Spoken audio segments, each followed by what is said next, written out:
160,000, and then it went down to 3,000. And but I had seen enough cycles to realize, okay, crypto has its cycles too. I'm going to stick around. I'm going to be happy for the losses I just took because now I understand what's going on, and I'm going to stick around and dollar cost average at these lows, and end up being financial life-changing decision. But a lot of people capitulate at these lows and they finally wash out, and then they're going to miss what's going to happen in the next year to 2 years. Yeah, 100%. That makes a lot of sense. Randy, do you want to give yourself a little intro? Can I do an intro? Oh, hi, I'm the real Randy Chavez. I was into Pokemon and Tesla and high-risk lending, and it was all gravy until I found NFTs and crypto. And I know that makes it sound bad, even though it has been bad the last couple of years. But like Rain said, that's not selling at the top is a very expensive tuition. And then you learn, oh, hey, bull markets don't last forever, but neither do bear markets. And it seems that based on the audiences that I've had, the amount of DMs I get and audience members I get, it seems like we are kind of on the uptrend where we are now going to have that little recovery. Who knows? We could have another black swan event. I don't think anything could be as bad as Russia going into and invading Ukraine, which kind of kicked off this originally. But I'm very excited, and dollar cost averaging all the way down. Woo! Dr. Stuff. Oh, you're muted. You're muted. Sorry. Yeah. So I'm a crypto and stock trader, and have a background in financial analysis and financial regulation, and been in the crypto space for a couple of years now. But before I was actually in the crypto space, I did a lot of research about the crypto space for the banking sector, right? And as they were nervous as to what was going to be coming into the space and things. But it was through talking to Crypto Rain. Crypto Rain is who convinced me to really jump into Veve first, really. Veve and then Omi, and then the rest of crypto. Because I didn't have such a good experience with ETH when I first purchased ETH. Because I wasn't familiar with the cycles. That type of research I'd done on crypto. So but I'm here. I've been Veve fan since March of 2021, and love every second of it. So awesome. Thanks so much. This is such a great panel. I'm really excited for this show today. This is one of my highlights of my week, guys. I don't know if you guys feel the same way. Yeah, it's really fun. I was thinking a lot about it because what do you guys ask me? Am I going to do this when Omi goes to the moon and I've made millions of dollars? I think I'll definitely still do this just for fun. It's not like it makes me any money right now anyway. But it may in the future. If Omi and Veve blew up, it could make something. But yeah, this show is just so much fun. I love talking to you guys. What do you guys think is the next step for Veve and Omi? Well, I say following through on the things that they've already promised us. like that's the next step, and they're doing that, right? But I think we need to see, and we've already had an article on Omi utility, so let's actually see that rolled out, right? It's great to see the article, but let's actually see that implemented. And then what are the other things? The Omi to NFT. I think the next one that they talked about is bronze tickets that are coming. Yeah. That's the next on the list, right? And then also Ikomi had said that they responded to Veve Viral about purchasing Omi in the app and how they feel that would be massive for Omi. That would be massive for Omi. I can't tell you how many hours I've spent walking through with people how to purchase Omi on an exchange, right? Mm-hmm. I mean, that's just purchasing Omi on layer one. Now, if you want to get it into the app, right, it's like a whole nother process. Mm-hmm. And so that in and of itself, being able to purchase layer 2 Omi on the web app will be a complete game changer. So those are the two things for me when you say next step, obviously, and then hey, if along the way with that utility comes some other, exchanges, I wouldn't be sad. Woo! I'm excited. I think that you have the planned stuff, like Dr. Stuff had mentioned, but then you have the unplanned things where every now and then sometimes high-hanging fruit becomes low-hanging fruit. Back in the day, we originally had the Hello Kitty license, and then we had lost it to Recur. But now the license is up for grabs, and we could go and not just get them, but Nickelodeon, and we can go and get the stuff that we had in the past. And again, we don't have to buy the Recur platform. We don't have to buy the contracts. We could just get the IP to go back the truck up and then move it into the Veve. So I would like, that'd be such a baller move. I would love to see that type of thing where they go and do something like that. So Gabe Vincent sent me a super chat. Thanks for that. But it says he can't load collectibles or put in market. Has something to do with settings on his phone. It might. Has he verified with the KYC? Right, because he can't load collectibles, put them in the market. Yeah, so KYC could definitely be thing, but if he has collectibles, I would assume that, I guess depending on how long ago he bought them, but oh yeah, so there's that also. Like I had a buddy of mine that was telling me that like the join waitlist button has not appeared for him for the last 2 drops. And so like I'm just wondering though, Gabe, you might try if you haven't already, deleting the app and then reinstalling it. That has actually cleared up. I've had multiple different errors, like, and each error was cured by doing that. So, just a recommendation. I'm not a dev. I just started happening today. Yeah, definitely uninstall the app, reinstall the app, log out, log in, just all that basic stuff. If that doesn't help, then I guess support ticket. Yeah. Mm-hmm. Yeah, thanks for the super chat anyway. And Omicron's asking about the reliability of the drops. They're still pretty new to the waitlist drop, so yeah, there are some errors at the moment.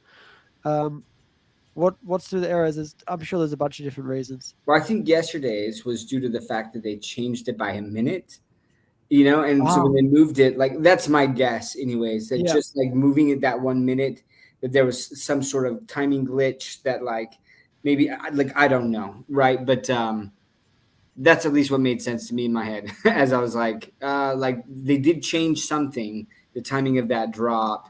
And I think originally it had been set for that 9. And so there might be an automated system. So just changing it to 9:01 could have changed something in the code that just kind of glitched it out, which look, I mean, I'm glad that they pushed it back, but at the same time, like I was able to get into the wait list. And so I'm like, oh, I'm going to land this drop. And I did not land it today. So I'm glad people got it. I was not able to get Simba, unfortunately. It looks like it might be a problem with the latest update on Android because some other people are having problems. I have Android. I haven't updated my app yet. I have all my updates on manually just so I don't get stuff ups like that when they happen. I like to update a little bit later. Sometimes they fix it. So maybe they have to fix something up. I'm not sure. But yeah, it's Randy, how are you feeling about the Omi price? I think we're up 3% now for the day. You're muted. You're muted. Randy, you're muted. Sorry about that. Yeah, I talked a little bit about it this morning on stream. I haven't taken a look at it today, but yeah, up 4.3% on the day. And this is with $868,000 in volume. So again, what happens when we have 100 million? Do we 100x? No, but do we do like a 10x? I think we can. And I'm not saying we get 100 million just based on one exchange. I think it'll just be slow and steady, but I think we do get there at some point. Like Crypto Rain's most recent short video, everyone in the world will be talking about Omi at some point. I love that short video. But yes, very excited. Very excited. Yeah, cool. I haven't seen that, Rain. Yeah, one of my Rainmaker family members put that short together. The video behind it was basically an interview with Randy and I, and he clipped it in a small digestible piece. All right, cool. Well, yeah. So Gabe has tried to uninstall, didn't fix it, so he's getting to the team. All right. One thing I do like about Omi, right? So obviously everyone here is probably pretty excited about it, but I think of everything as an investment and risk versus rewards. And what's cool to me about Omi, and one of the reasons it's one of my favorites, one of the reasons why if I were to go all in, it's the one that I would pick to go all in on, is it has this weird potential to reach meme coin status, where what you see in crypto is there's very few crypto projects that are first buys to people. So I have a friend that knows nothing about crypto, but what does he have? He has Shiba Inu. Like, why the hell do meme coins often be the first things that people buy? What's crazy is even though Omi wasn't on any of the big exchanges whatsoever, for many people, it was their first buy in crypto. And that says something about the project. It was one of the most difficult ones to get their hands on. Like, one of the reasons people buy Shiba Inu is, say they have a Robinhood account and they can buy Shiba fairly simple because their friend told them about it. But to have something that was very difficult to get last cycle when it was running up, and yet many people, it was their first buy in crypto, and the difficulty was so high, and yet it still was their first buy. There is something special about that. And so they have also been like cash flow or revenue positive during this bear market. So many things right. And imagine we go into the next cycle and they're on bigger exchanges. It's easier to get. And it is often people's first buy. You can see remarkable things from the price action again. And so that's what I'm hoping comes together. And it probably will. Awesome. So Queen Veve. yeah, I'm sorry. I keep going in and out. So just like kick me off if I interrupt or if I do something or I don't mean to. I just keep hearing and I keep going in and out. I don't. Yep, it's freezing up a little bit. Can you hear me? Oh, What's now that the metaverse, you know, it's actually out there. Now that the metaverse is actually out there, have you guys had a chance to step back and or think about what does this now mean when we heard David say Veve is going to be the gift shop? Have any of you guys thought about that and now thought about what that means, or have some kind of idea in your head what that means to you now? Yeah, like it's such a great idea. When he said that, it blew my mind because I just tried to think of the possibilities and how all this Veve thing that is our whole world, right, is just like the gift shop at the end of the experience. And if you think I go into like Disneyland or one of those sort of places, and we don't have Disneyland in Australia, but we have what's called Warner Brothers and a whole bunch of others similar. The whole experience is everything, and at the end, you pick up what you like, to remind yourself of that experience you had. And I think for me that really resonates. That the Veve experience in Veveverse could be so much more than just collectibles. I think we know the community is huge, and if they can do really fun experiences on top of that, like it's gonna be wild. What do you guys think?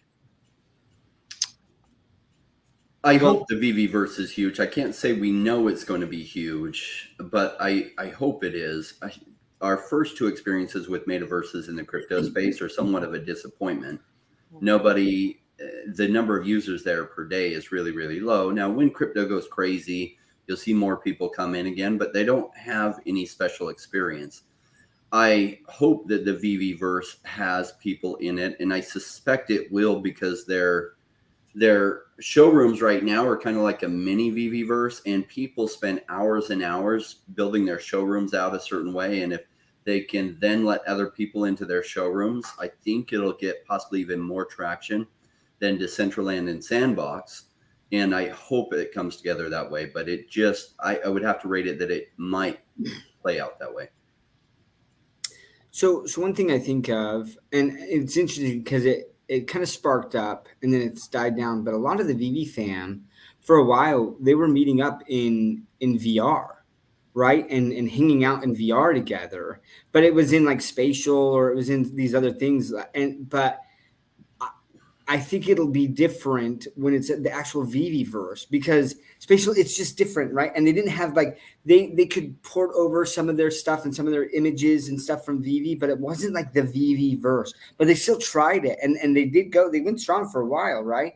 Now that was a smaller group of people, but if it's if it's just on the web app and you can do that and it's super easy, I can absolutely start seeing where like we have around the Akomi verse, right? Or we're streaming from the Vivi verse, like for our channel, and that more people are doing that. And it's like, hey, come into my space as I'm streaming, and my avatar will be there. So like, I think that there's a lot more opportunities to try to continue to build that community, because that's what Sandbox and Decentraland didn't have. And we talked about this. I was talking with Foster Hill, just like with Recur, they had IP, they had money, but they didn't have community, right? Same with Decentraland. They had Snoop Dogg, he had a house there, and people came in, but like a lot of it was like people chasing just like the money from the NFTs, right? And people still do that in VV. I say that I invest in VV collectibles. I do think that there's potential for long-term value, not financial advice. It's just like how I think, but there's also collectibles that I just buy because I freaking love them and it's nostalgic for me. And like, I don't think that I will be able to ever sell them, and so when I combine that with, now I can take that into a space and hang out with other people, and just share our love to like of these collectibles, like in this community. That's what I think that still has potential. There's always risk, right? Nothing is guaranteed, but I feel like it has such a stronger chance compared to anything else that's come out before, because the community has already been built. And Steve Jobs once said in an interview, he was like, you need to build the community first and then create the technology around the community, right? And if you think about Apple, right, and they're just like staunch Apple fans, and it doesn't matter if Apple did anything wrong, they're like, I don't care. I love Apple and I will never do anything else. And that's what Steve Jobs did, right? And so like, I think that's the same thing with Vivi, is that we just got this epic community that's been built around. And because we've talked about this like on Foster's, and I've seen this like Randy, I watch your streams, I watch Rain's, like I come to Twitter Spaces with Queen Vivi, right? Like we're all on, like the content creators support each other on their own channels and things, right? What other community does that? And so if you have that strong of a tight-knit community, I think that that's where with the Vivi verse, there's just an added layer of more intimate than just 2D. Now it can be 3D with collectibles. That I just think that it has a great chance of succeeding. And then, sorry, just one other thing, to answer your question, in Vivi about like what are the possibilities of it being kind of like the gift shop, is my kids are constantly asking me to show them that Spider-Man, right? And the T-Rex, and actually like the newest Jurassic Park, the Dilophosaurus, or however you pronounce that, right? They love that stuff. And I'm just like, you know what? Like I need to just set up an account for them. That's their collectibles, And that's where, like, what about the gift cards? What if you can then go and buy gems or Omi gift cards in stores? So when we're talking about digitals and things like that's the next progression. You already have Pudgy Penguins going in, and you can buy a Pudgy Penguin, scan the tummy, and get the NFT. Like that's out right now, right? So like, why can't you get gift cards of Omi or gift cards of digital collectibles that just are, you just have a code and it gets on there. So definitely could be the gift shop of Web3. It's awesome. Awesome. Yeah. Randy, what do you think? Go ahead, Randy. Oh. I have a long-winded response. I want to let Queen Vivi go first. I do too. I kind of No, mine was long-winded too, right? Yeah. Go ahead, Randy. Okay. So first off, that's adorable that you could scan their tummies and get like, that's so freaking cute. Pudgy penguins. I hope they do something with rocks, with pebbles and penguins, and how they made. Anyway, so Mr. Beast once did a stream of a YouTuber Minecraft battle royale, and it was just one video. It happened to get a couple 100 million views, no big deal. But ever since then, that private server, people still go in there hoping that he'll come back. They still go in there hoping that he'll one day return, like the freaking Lorax or something. And I feel like all a big streamer has to do is just do something in the VVverse once, and like, oh, you see Daniel Radcliffe was here?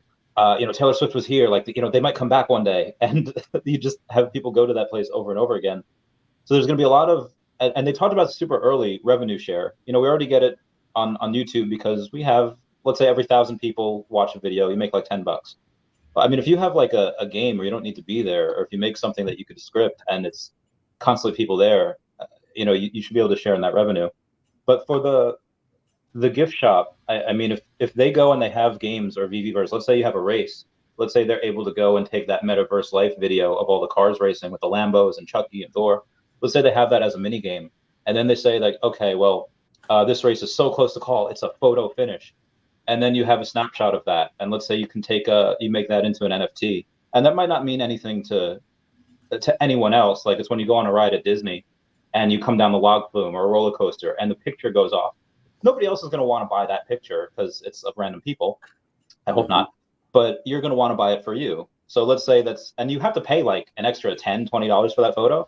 But let's say in the VVverse, you make that NFT, a photo finish. Hey, remember when I won this? Remember when I did this? I was like, hey, here's something to put in your room. It's a 1 of 1 or 1 of 10, however many people want it. I guess I'll let you admit how many you want. Maybe that's what they mean. But as far as this one, David did that Binance interview a few months ago and said that he wanted to incorporate ChatGPT into the VVverse. So let's say you have someone that, maybe is kind of new to the community, or maybe someone that maybe doesn't care about the community, but they really love Captain America. And instead of having an NPC with like 3 different lines, they have ChatGPT in Captain America, and you can go and talk to Steve Rogers, ask him about World War II, ask him about, his mom, Sarah, ask him about things that they don't cover in the movies that much. To wrap this all up, I was talking with, or I was just talking to myself. It was on the gold and silver VV logo chat. I feel like attacked after stuff. I was just talking about yeah, I started off on a video and then I put it in the golden silver logo chat saying like, hey guys, think about when people are going to want this as an investment, and this will go for the VVverse as well. If you go and you want something for investment, there's many things that you can get. There's a whole bunch of different grails. But if you go get that gold and silver logo, you guys have all been to an event except for you, Jordan. Like, you've been to Comic-Con, you've been to DCon, and it's a different event. Like, the energy is just awesome. And it's, unless you've played like high school football or been like military or been some type of team where you're super close, that type of feeling is almost invaluable. Like, people pay to get that type of feeling all the time. And people will associate that good feeling with the VVverse, with this crowd, and what better way to go and try to, get that serotonin dump. If you can't make it to an event, okay, well, I'll do the metaverse. And I think some people might get addicted to that feeling, and then they might not sell certain things because maybe there's only places like gold and silver logo parties they can get in with that. And there might be something like that in the VVverse as well. Only places you can go with certain NFTs. And that's my super long-winded response. I'm sorry that was so long. No, that's fine. That's awesome. Queen Vivi, what do you want to say? No, I just like when I see it's playing out. I guess if you go back 2 years or whenever you guys got in and you started to think about what could be, or imagine if, and then also it's into a token, it just seems like there's a lot of things that are playing out. You know what I mean? Imagine if we could actually, have homes and castles, and imagine if we could do this. And, back then there was a lot of talk about what you can do. Are we going to be partnered with Disney? And, is there going to be, metaverses inside the VVverse, etc. So, I just feel like from 2 years ago, they're doing exactly what they're said. They're, 100%. they said they were going to do. We're watching it. Yes, it's a little bit slow. It's a little bit painful. Because it seems like time is, in crypto time, it's just totally different. It feels like it's been 20 years, but it really hasn't been that long. And, I just feel like now we're finally seeing, they said the wait list was important. The wait list was the key. And I feel like now that they're getting that wait list dropped, they're going to be able to do a lot more things with giving rewards and using the Rugged. Wow. everything moving forward. Just It cut you off. Yeah. Did I lose? I guess bottom line is I just say I'm seeing everything come to fruition in this metaverse, where you may have some Disney things going on, you may have some other label, other IP going on, all these various transactions, all the things you can do. Eventually, it's all going to be an Omi.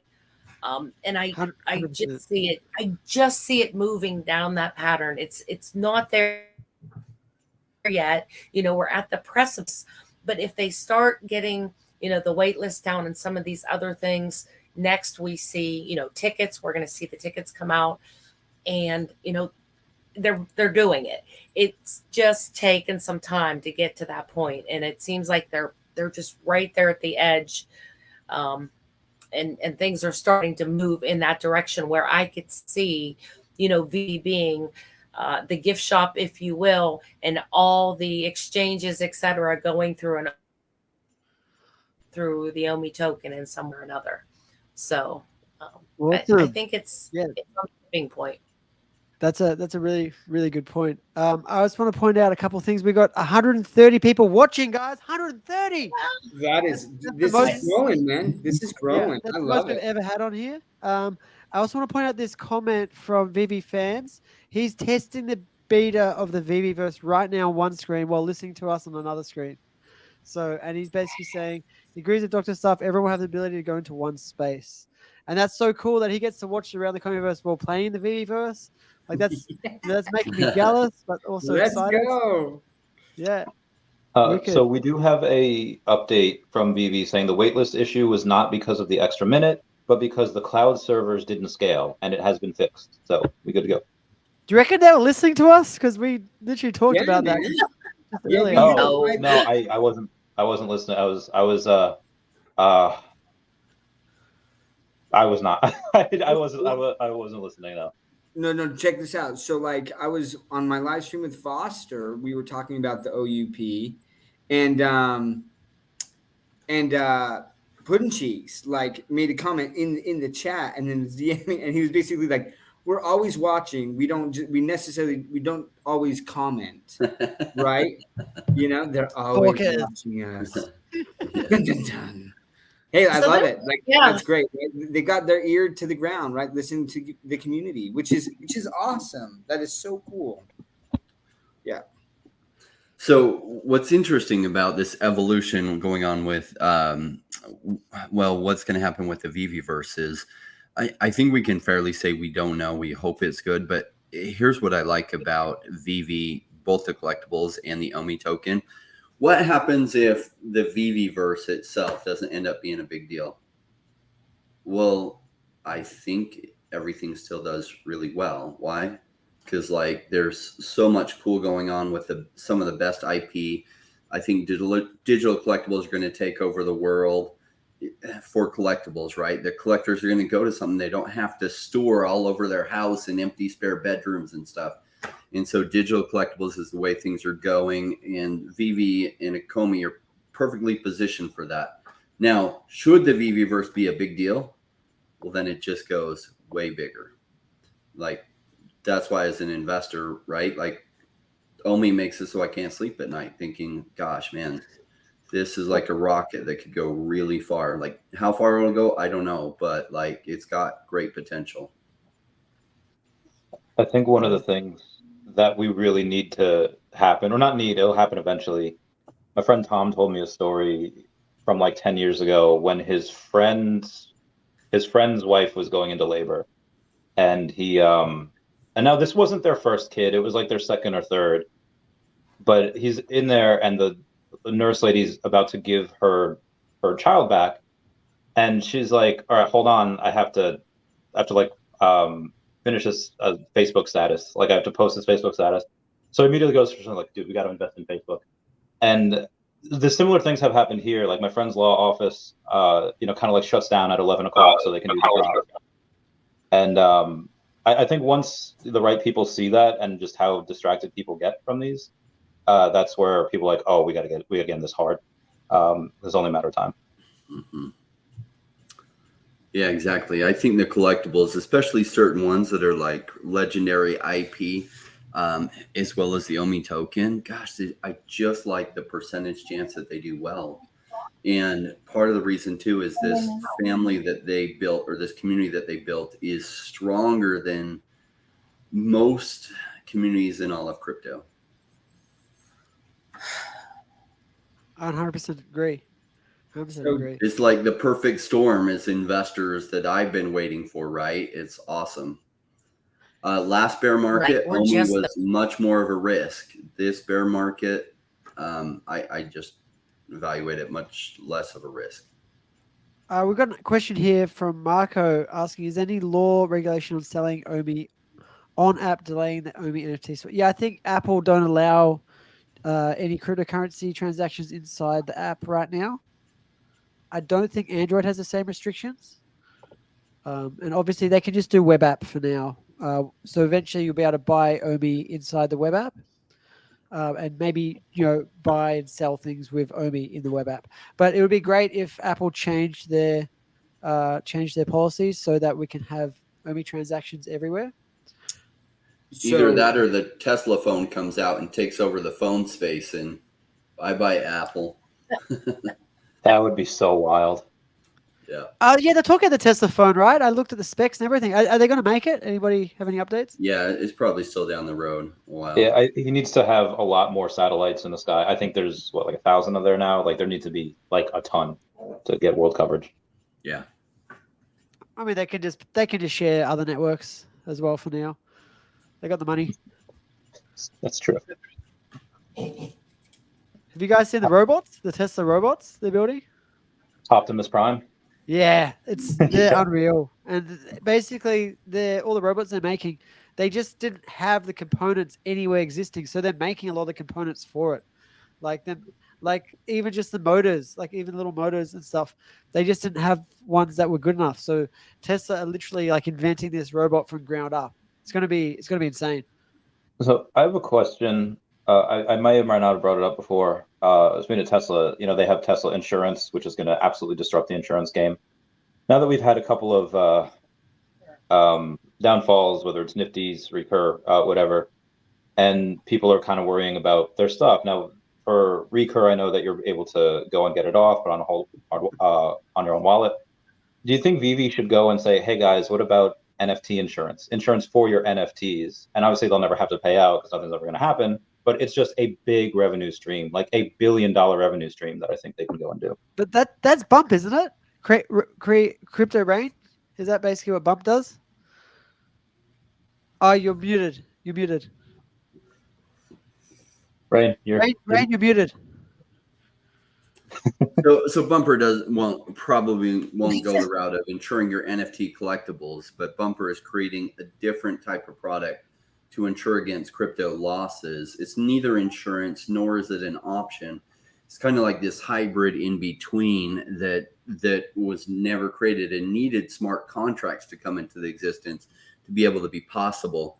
And so it's a new innovation that essentially you can insure against massive reversals for a much cheaper cost than insurance would give you or using options would give you. So will that work with NFTs?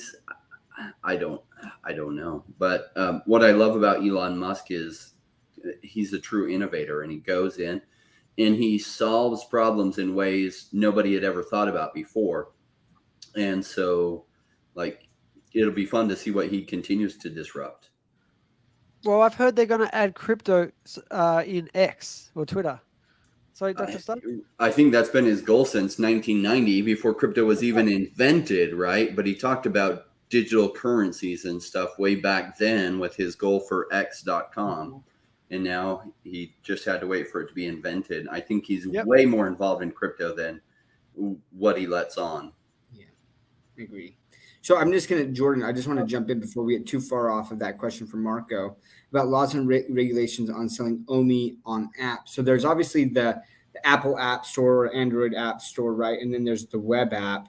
And there's a couple different things, right? So like through the web app, Epic Games won a pretty significant decision against Apple, right? Not too long ago, basically saying that Apple has to allow these developers, these apps, to direct users to a third-party payment if they so choose, right? Because that creates a monopoly otherwise. Mm-hmm. So that was ruled. Now, however, there's been a decision. This judge has halted the implementation of it for now, just like paused it with no explanation given as to why she's paused it, which is interesting. But like, yeah. I mean, like, obviously that's sus. But that's coming. On top of that, though, even if it's on the web app, Veve doesn't want to be the one providing you the Omi, right? So they would, because they could be they would be considered an exchange at that point if they are selling you Omi, and they don't. I highly doubt they want to get into that. So what they'll probably do is set up with a third party, right? And it could, like a MoonPay or something like that, and because that already exists, where it's just like, oh, I want to buy this crypto, you use your credit card, and then you're just sent that crypto to the app. Anyways, there aren't necessarily like laws and regulations prohibiting it. The Apple Store doesn't want them to do it, and they're stopping that. But from the web app, the laws and regulations are really around like exchanges, right? And becoming like, if they don't do it through a third party, becoming a licensed exchange, which they don't want to do. So it's just going to take some time for them to build out those mechanisms, but it's coming. Like that's the thing, is I'm just so excited, guys. I'm so excited with all they're building. It's so crazy to see. They have over 100 employees. How many projects can say that they're growing right now? Almost none of them, except for Crypto Walkers. I have to give a shout out to Crypto Walkers. I tweet about them. I freaking love that. That's an indie game that is going to be coming out. You should check out Crypto Walkers if you haven't. Just to see some of their clips from their video game that they are building. It looks so much fun. I cannot wait to play that game. But in general, Veve is just building out this team, and they are like finally delivering on a lot of promises they've made. And that just makes me bullish. Like, okay, now we can look at all the ones that promises they've made that haven't yet come to pass. And now I feel like I can start saying, well, I expect these to now be implemented in the near future. Like, well, short to midterm, right? It's just bullish. Pumped. So when you said like crypto pay, like something like MoonPay, you mean something like Alibaba's Alipay that we just kind of had an agreement with?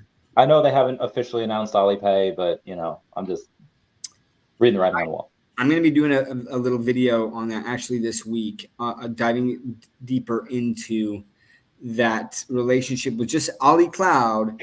But what happens if it's Alipay, which David basically said this is like a foot in the door for like payment systems in Asia, which Alipay, right, and WeChat type things. And I'm going to give a little bit more insight and detail, because I did a lot of research on Alipay when I was looking into China's central bank digital currency and how that could be rapidly spread across the world using Alipay. So anyways, I was going to do a video on that later. But yeah, you're right, man. Like MoonPay / Alipay could be wild. Well, I have to stop and take a second here and tell everybody watching, make sure you smash the like button and subscribe to everyone that's here. Queen Veve doesn't have YouTube yet, but she's on Twitter. So make sure you follow her on Twitter. And Crypto Rain, Real Randy Chavez, and Dr. Stuff all have YouTube channels. What was that, Laurie? I said at Laurie Brenner 13. Yep. Yes. Yep. So you guys, it's linked in the description as well. Thank you. So Randy, with Recur and what's happening, are they actually allowing you to take them and put them in your ledger? No, is that kind of the end result? I know they're shutting down November 23rd. So is this like first true ownership of an IP?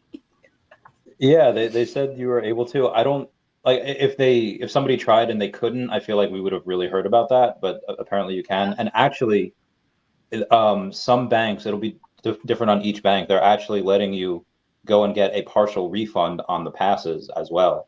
So you can go and actually get some money back if you have some passes. Now, I'm not going to say that if you bought like a pass with a super cool mint number for like $3,000, you're gonna get half of that back. But I think half of like the original 300, I think you're able to. Have you guys seen this rumor here from Mars Davis? Rumors are VV Digital Collectibles will be 3D printable if you own the NFT. That would be so cool. That makes sense. Yeah. Secret utility. That'd be way cool. You would get the layout then to be able to print that. That could be way cool. Wow. That would be awesome. What do you guys think about this desk? Do you think, today we had another drop, another pencil. You guys think it's just a desk? Is it just a desk? I'm gonna say yeah. And I say that only because Disney, at least to date, does not surprise us, right? They have, as opposed to like DC or artists where there's just like, airdrop for like the set holders or something like that. Disney has been like, we are telling everyone up front what the utility is. If you buy this, you get the pencil, then you can burn the pencil for the desk. So like I'm still going for it. Do you know what I mean? Like I think it's cool. Like I just think of Walt Disney, and I just imagine him like at this, this artist desk here creating Mickey Mouse, and so to me it's more like I want it for that aspect than like if there's any utility, which that's just me. I'd love to hear your guys' thoughts on it though. I've seen the pencils. So why do you guys think there's going to be a disc? Is there more information? That's the airdrop. If you can craft, you get each of the pencils, you can craft the desk. You got to burn the pencils and that crafts. Yeah, from each. And there's how many pencils? 5. Okay. It has to be more than a disc then. They can't just give you a disc. The thing that I'm curious about is for Thanos, people lit about $1,300 on fire, of Infinity Stones to get that secret rare Thanos, and they're selling them for like 400. So either one of two things will happen. Either people are just like, oh, I'm not going to do that again. They're going to keep their pencils. Very few of those desks will be minted, in which case, let's say the pencils are an average $30, $150. You have to light on fire for a desk. Then people will learn and be like, okay, maybe the desks go for $200. Or people have not learned a goddamn thing, and they'll go and burn it for $150. All of them secret rares. And then the desk will be going for like $80. So I'm really curious to see what happens there. Hey, we have a comment here from Mr. MC1. He says that Vivi has secret projects that only 2 or 3 people know about in the company. David said that in a French Vivi interview. So that's pretty cool. Maybe there's some cool stuff we don't know about. Stay ahead. What was that? Oh, go ahead. Oh, thank you. I know Disney can't. I think it's like in their contracts they can't go and do utility retroactively. Marvel can. Marvel does that all the time with the Mighties, or they used to. They don't say that there was going to be an airdrop and then they would give you one. So it's nice to see a little bit of difference between them. I don't think any of the pencil crafting has anything to do with anything secret. The secret, I don't know what they are. Ideas. Crypto Cookie has an idea here. Burn all 5 pencils. A disc becomes animated, draws the characters from all the drops onto a pad that sits on the disc. That's a cool idea. That would be epic. That would be awesome. So cool. That would be pretty cool. Yeah. I feel like that would be pretty hard. That'd be pretty hard animation. But man, if they pulled something like that would. Randy, what are you doing, bro? You okay? What's happening with your face? So this is like the most I've hurt my back 2 times beforehand, and like kind of badass ways. One was doing squats, and one was like a car accident. But I heard it yesterday playing pickleball, and it's the exact same pain. I don't know what it is. I'll be fine in a few weeks, but right now I'm kind of just hoping that these make the pain go away, or I could just go and take like a forever nap. Either one is fine with me. But yeah, I can't sit down, so I'm standing. That's why I look like a freaking golden retriever, looking at you from. Randy, somebody said you look like an angel with you've got the fan on behind you. The fan and the lights, and it's just like you got the fan and the light flickering. Yeah, you look a bit like an angel. Praise be unto thee, my children. Oh, we lost Queen Vivi. No. That's right. She might be back. Alrighty. And we've got some more comments. Rico, don't let a crisis go to waste. How about Vivi bringing those NFTs onto the Vivi platform? That would be cool. Just a crazy I mean, idea. they'll be in the Viviverse. You know, if we're gonna have interoperability for them to come to us, then yeah. That's true. Yeah. So Recur can make a reappearance in Vivi or Viviverse. So when the Omi goes up, how much of percentage wise, how much of y'all's Omi is going to go into land? I haven't thought too much about the land, but Rain has had great success with land before. So I mean, I've bought Illuvium land, and I don't know if it's done much. So land is all about timing, right? So it's about scarcity, desirability, and timing. Those three things. So how scarce is it going to be? We don't know the answer to that. Desirability, we can make some good guesses at that. So then there's the timing. So if it launches in the middle of the bull market going crazy, well, then whoever is able to get it on the drop or get it right away, it'll go up a lot from that price. Hopefully they launch it while things are really still small. So it'll be like slow. So it'll be easy to pick up a bunch of it. Of course, we'll have to factor in what is the scarcity. Also, what is location? How does the location play out in the Viviverse?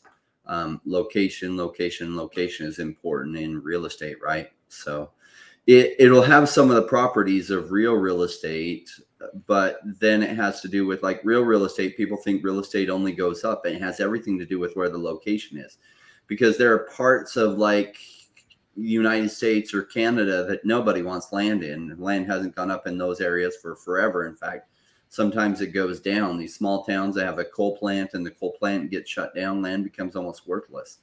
And so it's like if the Viviverse gets lots of attention, and I imagine it will, but I can't say I know, and land ends up having desirability, the investment side could be crazy on returns. And so, you know, Jordan, Randy, Dr. Stuff, and some other people will buy some land and rent it out and put up advertising. Or we'll see how it plays out, right? So a lot of people think, oh, in the VV or in the metaverse, I'm going to get some land and put up advertising and billboards.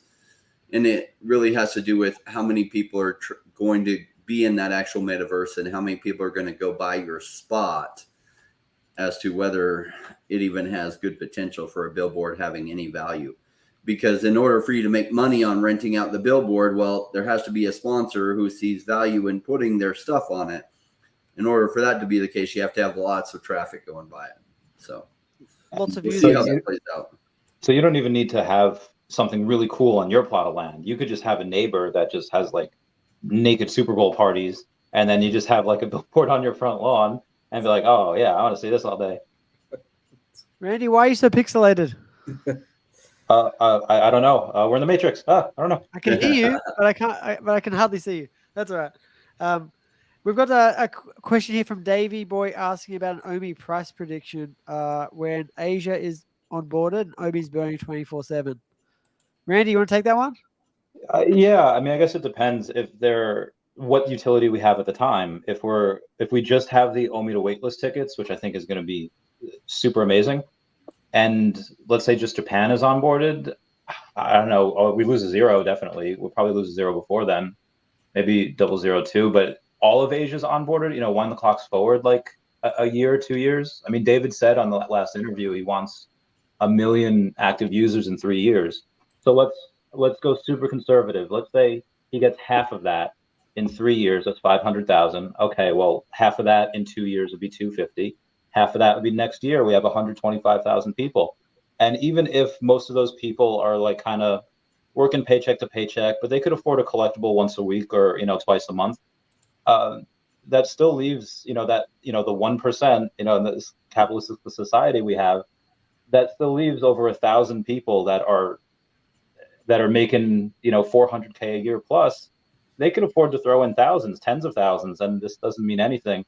So I think what they could do is they could go and they see different drops that they want, or drops that their kids would want, or their wives, whatever it is. You could see this go up to all-time highs next year very, very quickly. And that's just with next year, which is about 12.5% of what David actually wants in 3 years. So it gets me very excited. Woo! we've just got a comment here from Johnny Dunn saying, "What's up, fam? I think in the desk will have different animations, drawings on them. There may be a pencil still and can draw, paint pictures on your desk in the Viviverse. That would be pretty cool." And Beer Man says, "Just keeping the alcoholics happy today." That's funny. That's funny. My bad.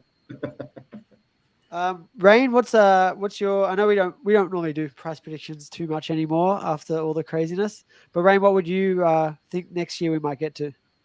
For the Omi token? Yeah.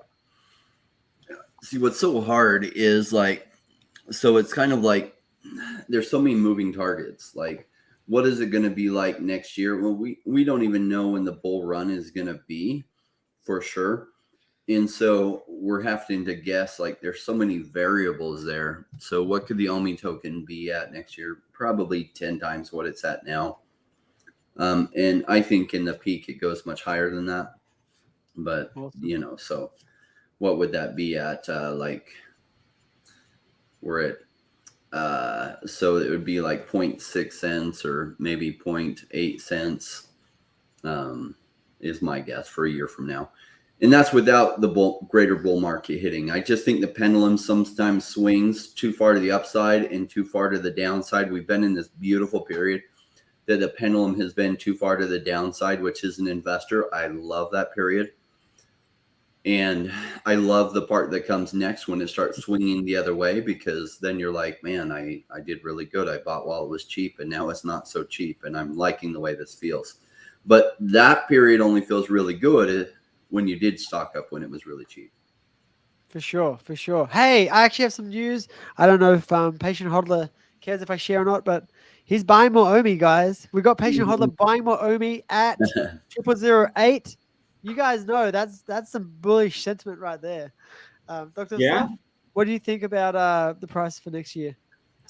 So, I agree. I'm getting more bullish. I think one of the things that I've really liked, right, is they made this announcement, and the price pumped, and then there was a big sell, right, this controversial sell for a little bit, and it dipped the price, but it rebounded pretty hard, right, and it's coming and it's staying at a higher low now, which is really interesting. And I think what's happening is there's more and more people that are still trying to get to that 10 million to get into the app, right, and they're just kind of like waiting, and I think that we'll continue to see that, right. People are like a lot of people have like a budget, like a monthly budget of what they can spend, right? So they're like, well, I'm definitely buying more. I need to buy more because there's this purpose to it, other than just speculating on price. There's a reason for me to now hold Omi, and they're doing that. So we're going to see that. And then the other thing I really want to start seeing is some sort of burn, and because that's where I think that creates some more FOMO, because then I think there'll be another price pump when there's burns that start to happen again. And then there will be FOMO as people are like, I got to buy it before it gets too high, gets out of reach. I really struggled when the price started pumping. I was like, I think I need to buy more. Like, where's this going to go? And then I was like, you know what? Like, I'm just going to chill for a little bit, right? Because typically it'll wick up and then it'll come back down. And then it did come down, and then I bought some more there. What's up? She's back. Welcome back. We missed you, Queen Vivi. We missed you. I'm so sorry. No, yeah, like I was struggling with my internet with Foster's interview like a couple of days ago. It just technology is a pain sometimes. But regarding the question of where I think Omi can be like next year, man, I really think that like, see, and I'm gonna say like I think sometime in 2024, saying that there's no bull run or anything like that, I'm gonna say potentially like 1 cent. Or over 1 cent. How come? Am I the only one who thinks there's going to be a big bull run next year with the rest of crypto? Well, that's not typically what happens, right? You get the Bitcoin halving, and then it's after the halving. It's like several months after the halving. I think it's about 6 months. Bitcoin halving in April, so it's sort of towards the end of next year. I think we're going to start hitting some big strides. So here's the thing, and we could that.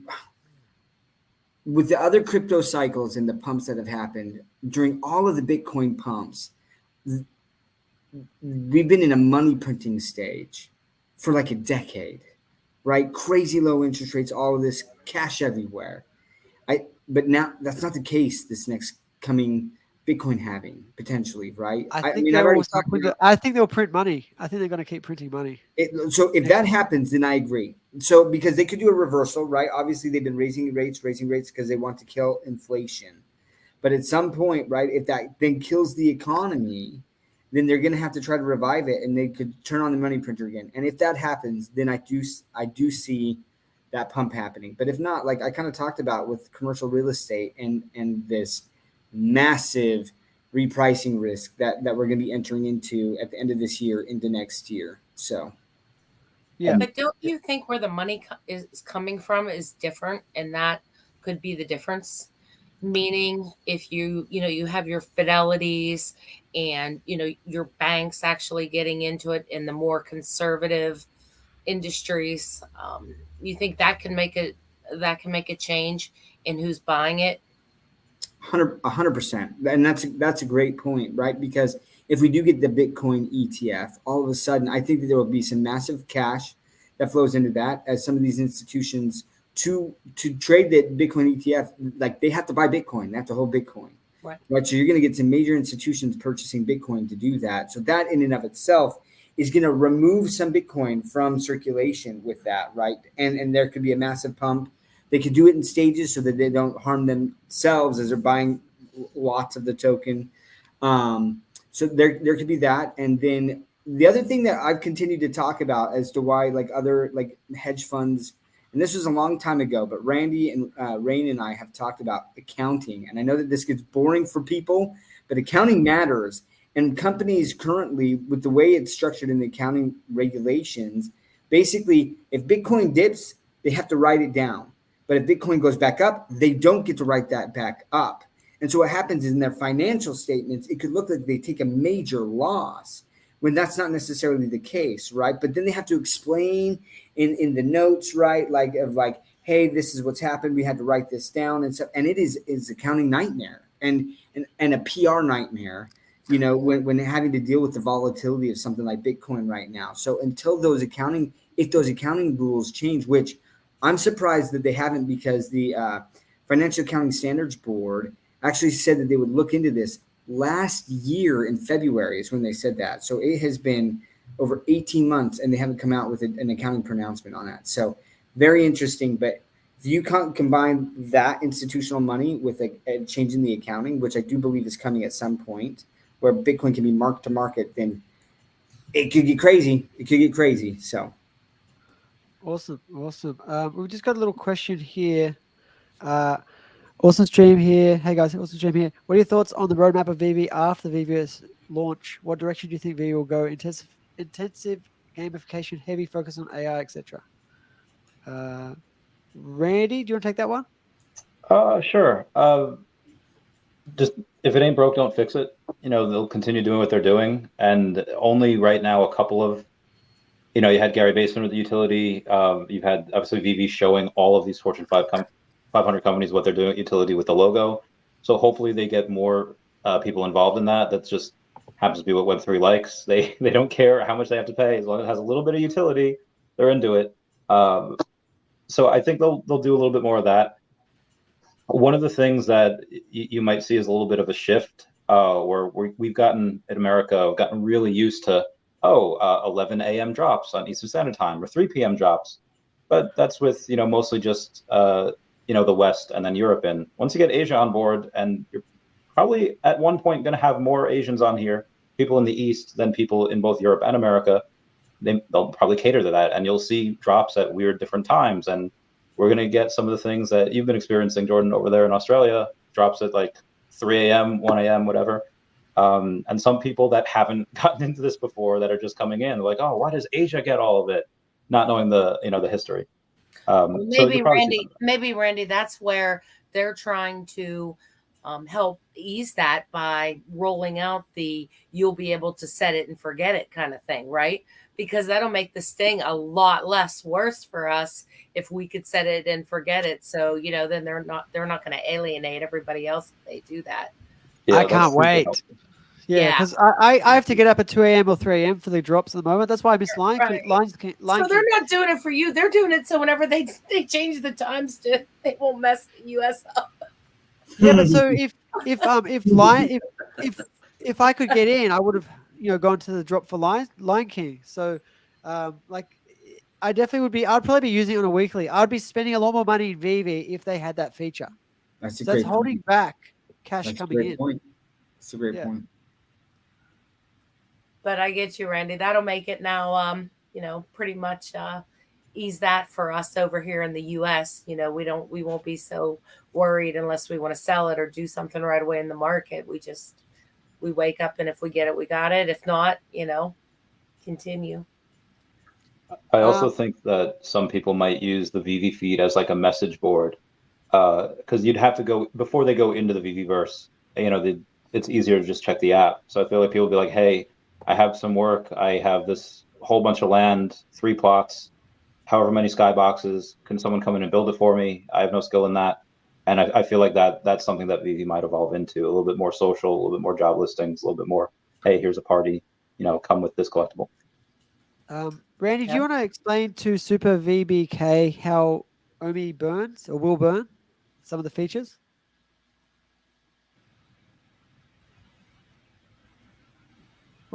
Oh, wait, were you talking to me? Yes. Oh, sorry. I thought you said rain. Trying to make themselves.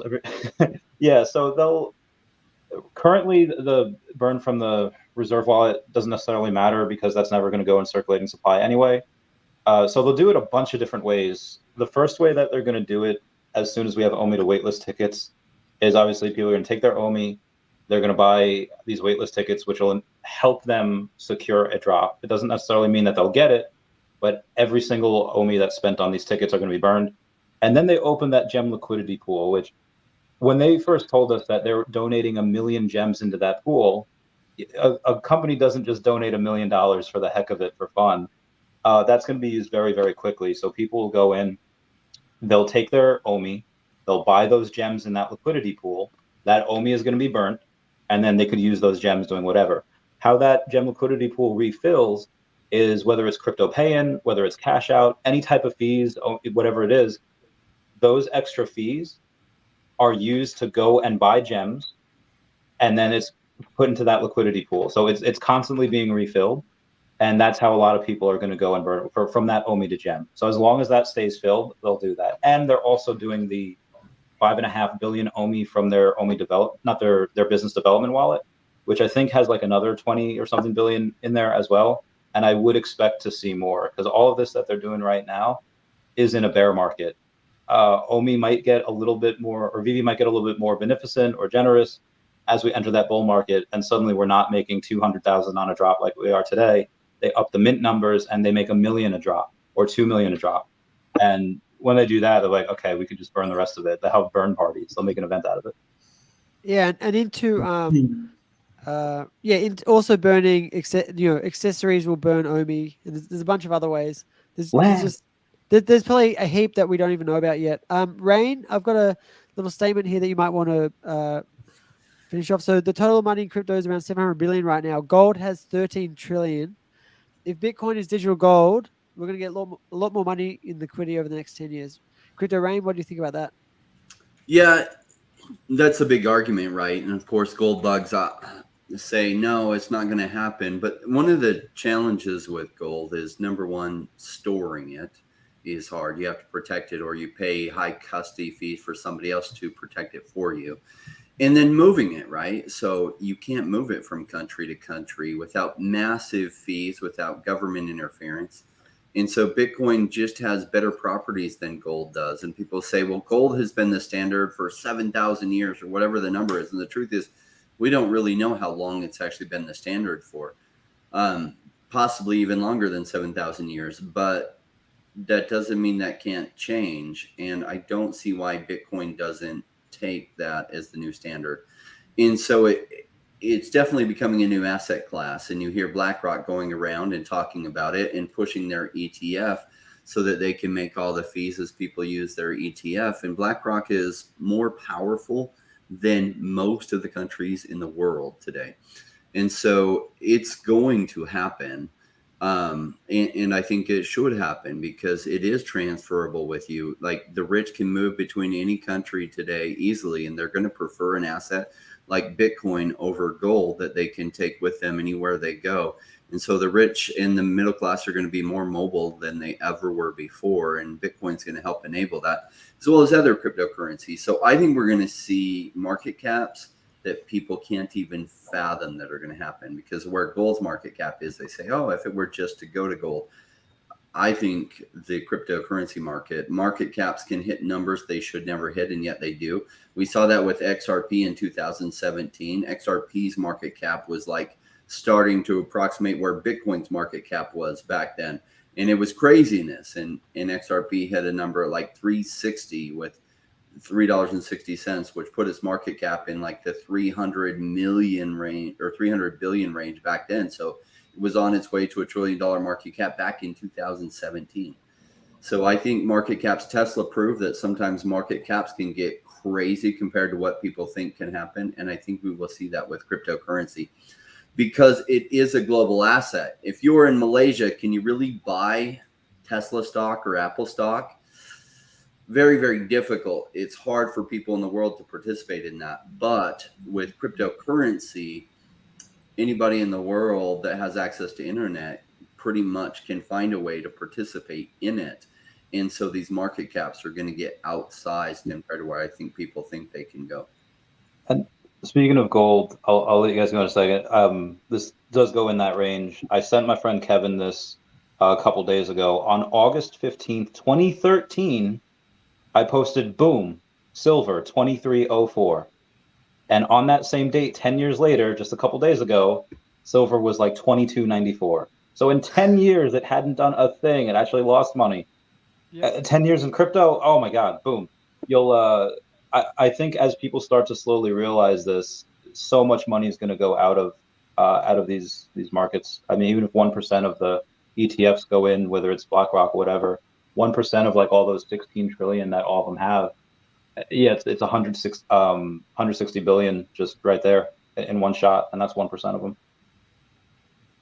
Yeah, so for sure, for silver and gold haven't really done much over like the last 10, 20 years. They're not keeping up with inflation at all. And that's something that, you know, Bitcoin can do. And I think it's going to be, I really do think Bitcoin might be the reserve currency of the world at some point, or something close to that. And if not Bitcoin, a different digital currency of some kind. Let's see. Hold on. If you guys haven't watched, there's an interview that Michael Saylor does, who's obviously like a Bitcoin maxi, right? And he talks about why Bitcoin is so much better than gold. And Rain kind of hit on some of those. Like, but basically he calls like Bitcoin like energy. And energy is valuable. We consume energy. Like, we as humans need this energy, right? And he's like, but it's this energy that can be transformed into money, basically. And you can transport it anywhere. It's cross-border. All of the things that Ring kind of talked about. And like, but he just lays it out so succinctly that you're just like, I mean, that's like a really good argument. And like, I think investments a lot of times they take the path of least resistance, and as it becomes more mainstream and there's more protections like around, like I still think that crypto space in general has to create better guardrails, especially for institutions, right? Because I've talked to some institutions and they're like, we have a cold storage wallet that's air gapped, right? And like, we have all of these controls in place, and it's just the cost to protect the servers, right? Because someone can still manually come in, and like, if they get that seed phrase, like, they can download stuff. Like, there's things that they can still do, right? But like, as long as there's more guardrails for institutions and like the general public, right, where they don't have to remember their seed phrase, or they can access their wallets if they forget their seed phrase or they lose their seed phrase. There's things that are being developed to try to help overcome that, to make it more widely adopted, but it's coming. And so like, when you take that in combination with like, okay, the tech just has to catch up, but like the potential of Bitcoin and what it really could do, watching that video, I was just like, oh man, Bitcoin's got such crazy potential. And that's why this guy his company has bought billions of dollars worth of Bitcoin. They're the number one holder, I think. They're the number one holder of Bitcoin now. Yeah. So Michael Saylor is dangerous. If you listen to him, you want to buy Bitcoin. It's very convincing. Yeah, you say you listen to us and you guys want to buy Omi, which not financial advice. What we're saying, this is what we're doing. But like, yeah, you listen to Michael Saylor and you're just like, well, how much does Bitcoin cost right now? You can see what I can buy. Like pretty convincing. So Yeah, they just need like DNA proof. Like they just take a little, like your blood, like, they test just a little, just snip, boom, you're in. That's it. That's right. Our panel right now here probably has close to 500 million Omi. So we aren't just talking heads. We actually invest in what we're talking about, not financial advice, of course, as Dr. Stuff said. Yeah, we've got some comments about stake. Randy, did you stake? Are you? I've been staking for years. I mean, okay. Dr. Stuff, did you like? Not. I need to move it over. I was talking to Foster about that. Okay. I just got to move it over. But like, yeah, I'm gonna. It's easy. It's easy. 10 million. I did it. Took me 10 minutes. 10 minutes. Okay, so you're staked. So everyone's staked, but me, but you. Or like, I don't know, grain stake, but yeah, I just need to move it over. But yes, my plan is to stake the 10 million. Yeah. Yeah, mine isn't moved over, but I'll move over 10 million over to staking. So I haven't yet. How many people do you think are going to stake? Like legit, do you think are going to stake? How many at least, the 10 million mark? What do you guys think? People that care about being a master collector. And they could care for multiple reasons, but I'll just leave it at that. Okay, so I say over 1,000. Over 1,000. Over 1,000? Yeah. That's 10 billion Omi. At these prices, we could probably get at least 1,000 people. Because right now, at like 0008, what is that? $8,000 to get 10 million. Mm-hmm. I think that's doable for a lot of people, right? And so like the people who are like they want to get in at this price point, I think that there's more people who would be willing to get in. So I think it is like 1,000 people. It'd be interesting to know. Didn't someone already say that there was how much has been already like over? $500 million, I think. Yeah. So what is that? Is that 500? Let's hope they cut. They cut this. Remember, originally it was like 40,000, so they cut it down. $500 million is only 50 people. So Lori, that's still on the table. This is just specifically for MCP points. We are going to get that Omi staking for other stuff. So yeah. Okay.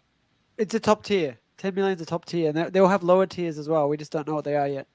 Wait a sec. So here's a question then, because someone had asked us earlier in the chat about like, do you think that the OUP version 2, like what we're going to be getting is going to be similar to like pretty much very similar? Because in the OUP version 2, there was a $40,000 threshold, which was interesting that now we have this 10 million Omi threshold, right? Yes. Do you think that I was under the assumption or like the understanding that 40,000 was gone and now it's going to be 10 million for this top staking tier? Is that not the case? There's still going to be a 40,000 one that's different? I thought there was. I don't think so. Yeah. Oh, maybe I'm derping. Maybe I'm tripping. I think it's 10 million now. Now it's 10 million only as the max. Okay. But these are assumptions that we're making. They have not. No, I think it says it. I think it says it. And it didn't in the new article. The new article didn't state that this is taking away from the old one. Correct. Yeah. So that's why I thought it was still there, because they didn't specifically state that it was taking that away. But I will say this is what my understanding is that OUP version 2 doesn't really exist anymore because it's discontinued. It's basically discontinued because they're merging it into this like loyalty program, right? And so that was my assumption. But you know what? Okay. If so if one they of keep us it at 10 million Omi, right? Yeah, if they keep it at 10 million Omi compared to where it was, I think. But as soon as Omi does a 4x, it's going to cost more, right? Yeah. So this is. So the incentive is to try to get it now. Cheap, right? I don't really like that because you have 10 million now is super easy to get, but this is going to obviously do a 10x at some point, but then it'll do another 10x from there. So 10 million Omi is going to cost someone $800,000. No one's going to be able to do that. But that'll be not true. When season people 0 owned Bored Apes when they were at 800,000. A lot of people, thousands of people were buying Bored Apes at $800,000, at $4 million, right? For some of the rare ones. So But I agree. So I actually argued with Crypto Cosmo. He's one of my buddies. Like we were talking about that because I was like, no, they've got to tie it to a dollar amount because what if you want to stake it? He's like, no, because what this will truly show is it will be a social flex to be like, I've got the 10 million staked and I'm an OG and did that. And then there'll be people who are like, I've spent the money to get the 10 million when Omi's at 5 cents or, whatever it's at, right? Like, so I at first was like, I do not like this. I do not like this. And then I'm like, actually, the more I think about it, the more it really makes sense. So we'll see. Randy, This is all assumptions.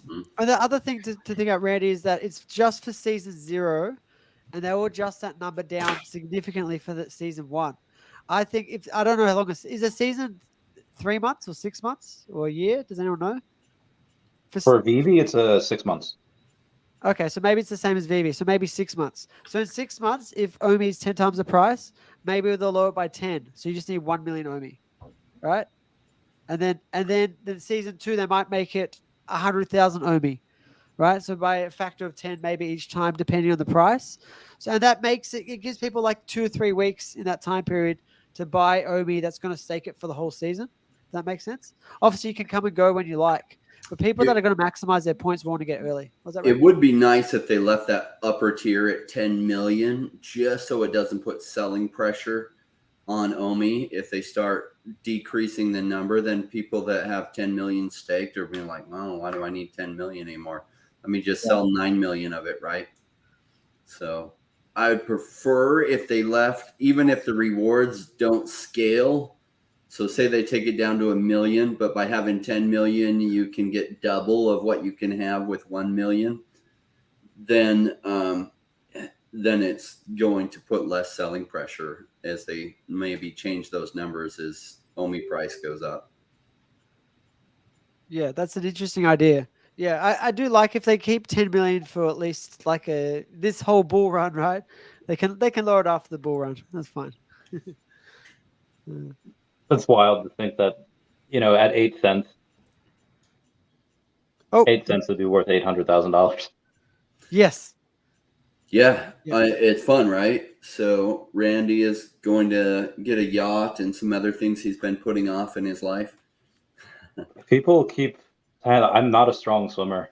I think Lori saw that at DCon last year, San Diego Comic-Con. I can doggy paddle, but it's like about it.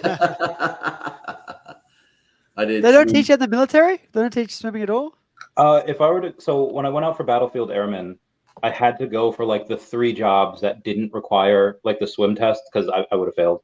Oh, really? Oh, that's funny. Okay, I get you. That's so there's funny. positions where you don't need to learn to swim. There are a couple jobs, yeah. Yeah, you're on the land. You're on the land. He could swim. He could dog paddle. I mean, that's he could keep himself afloat in water. So I guess that's technically. Lori, can you say water again, please? Oh no! Why? Now she's now nervous. Water. Okay. What? What? Water, mate. That's cool. Awesome. I've got to wrap it up in about 5 minutes, guys. So if we just want to go around like a round table and everyone, so leave everybody with your parting thoughts about what we've talked about today, Veve, Omi, and staying cool-headed in this market. Rain, do you want to start? Right. So, well, what do people say in order to do well in any type of investing? Buy low, right? And sell high. But what do most people do? Oh, well, the prices are low. I'm going to wait till they're high before I get interested. That's literally what they do. And so it's the smart people that are around that are dollar cost averaging. And I have a lot of friends, well, unfortunately, only several friends that are rich from the last bear market into the bull market because they stocked up like mad. They realized the pattern going on and they just were crazy. And they just kept putting money in when everyone else was telling them they were stupid and that they were dumb and Bitcoin and crypto and is going to zero and it's never going to survive. And then we had a bull market that follows the massive bear market and they made, 100x gains on average and we're multimillionaires from that. So I don't know. I like buying low so that I can sell high, but some people take a different approach. They buy high and try to sell higher and That's good for them, but that's not what I do. So I love this type of market. Things are low. People are saying, oh, it's never going up. And I love to hear that stuff. That is music to my ears as an investor. That's what I love. And thank goodness people keep reinforcing to me that I'm in exactly the right place. Another big YouTuber on blockchain gaming, what is his name? I think it's On-Chain Gaming, capitulated, said he's going to start covering stocks because, like, crypto's so bad he doesn't want to talk about projects that might fail in 3 weeks. And I'm like, well, there goes another one, right? Like moving over to stocks. Are you kidding me? I watch him. I watch On-Chain Gaming. Yeah, I like the guy a lot. Right? He just is new. He doesn't understand cycles, and he's capitulating at the bottom, which you see. And I like the kid, but he doesn't think like an investor. And he's dealing in a realm of investing and doesn't really understand the space he's in yet. But he'll learn. He's just young and inexperienced. He's more of a content creator than an investor. He's got a lot of views. He must know what he's talking about. And it's like you actually get a lot of views when you talk about things when they're way, way up, rather than talking about them when nobody's searching on them yet because the price is way undervalued. So the incentives are somewhat misaligned when you have a YouTube channel. You actually get rewarded about talking things after they pump massively because then you'll get way more views, way more subscribers, rather than talking about gems that are way, way down.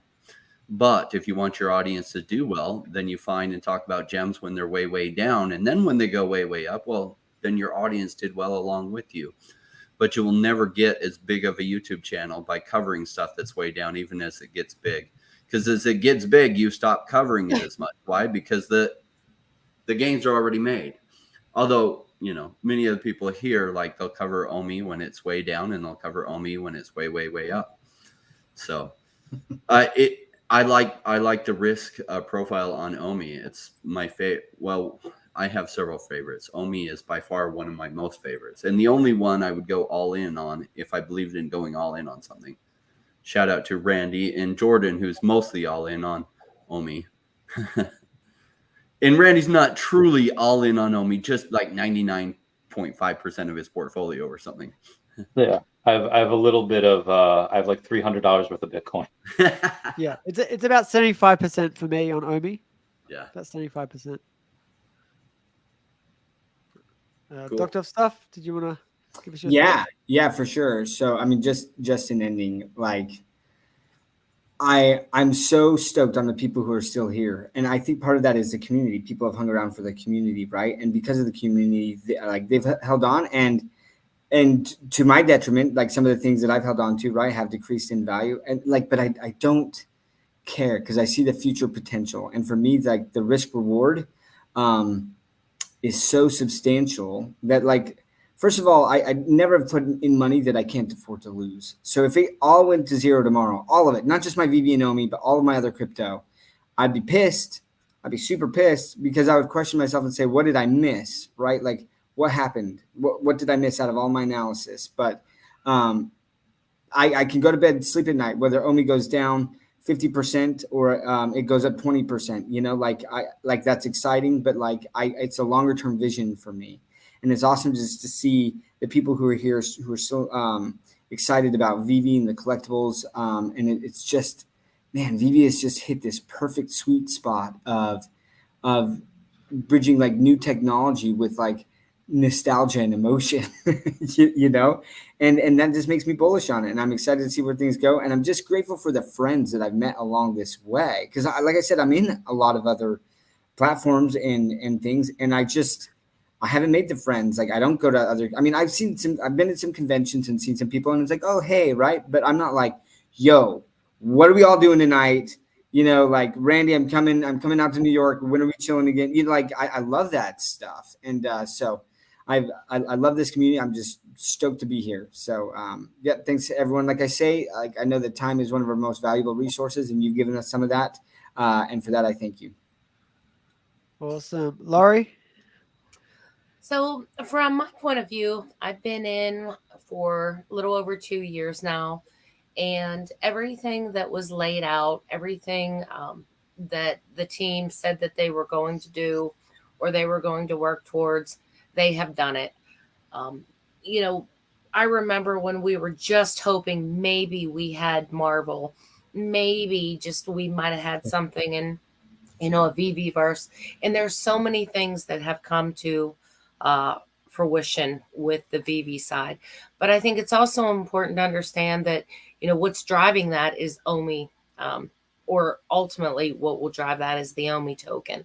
So, this isn't just a token that doesn't, have any utility whatsoever. As we see the development of VV, and as they make, $100,000, $200,000 on these different drops, they're doing things to make it better, such that I think eventually Omi's going to get incorporated into this ecosystem, and it's all going to work as planned.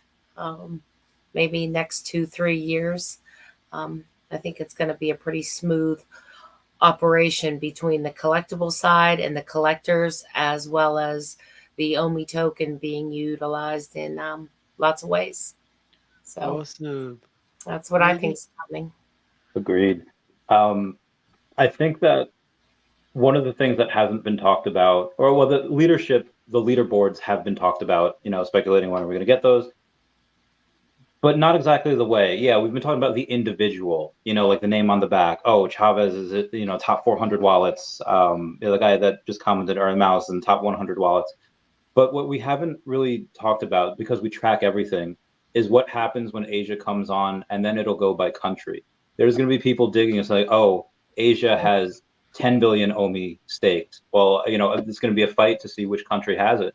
And the reason I bring this up is because I was doing a stream, my friend's wedding like a year and a half ago. And Candace and Jeff Evan had been super chatting a little bit and like, hey, cheers from Australia. And then somebody, a good friend of mine, says Brandon's going to get more money from America tonight. And then super chats $100. And it's just one of those super small things that is want America to go on top. And extrapolate that. That's going to happen on a global scale. On Earth 2, I was really upset that I didn't get the tiles that the Statue of Liberty was on. 2 guys from South Korea, which South Koreans are insane. They go up to a country, they buy all the good stuff, and they leave. They go to the next one. They got the Statue of Liberty. I'm not making that same mistake again if we have something, let's say, that's related to Disney in the VVverse. We have something that's cool, even if it's not something that's going to have a great ROI. There's been people like me and myself, or me and people like me, that are going to buy it just to keep it in American hands, just to say no, this isn't going to Australia, like your country over there. That'll happen, and that's a really good fight. The more that happens, the more Omi that gets locked up, the more Omi that gets burned, the more land that gets bought. Once you have these amazing sales, I don't want to sell any of my logos, but if I get a 6-figure offer for it, those I remember. I didn't want to call you out, Ernie, in case it wants to stay private. But if somebody gives me 6-figure offer for those logos, I don't want to sell, but that's going to be a really good headline for Vivi. It's going to be a really good headline for Omi. If I can do that, and let's say this was purchased with gems that was bought with Omi, that's just a good headline. So Real Randy Chavez buying up the VVverse. That's what we're finding out. Yeah, once we're able to buy land with Omi will have at least done a 10x, if not a 20 or 50x. If we don't get land until 2025, it could very well do that 100x before then. At that point, okay, land has a much easier chance of doing a 10 or 100x than Omi does. So yeah, be damn sure that I'm going to spend a ton of my Omi for that. Awesome. Thanks so much for coming, guys. Crypto Rain, Dr. Stuff, Queen Vivi, and the Real Randy Chavez. Make sure you check them all out on the socials, guys. Really, really had a lot of fun today. Thanks so much for watching. Stay tuned for next week.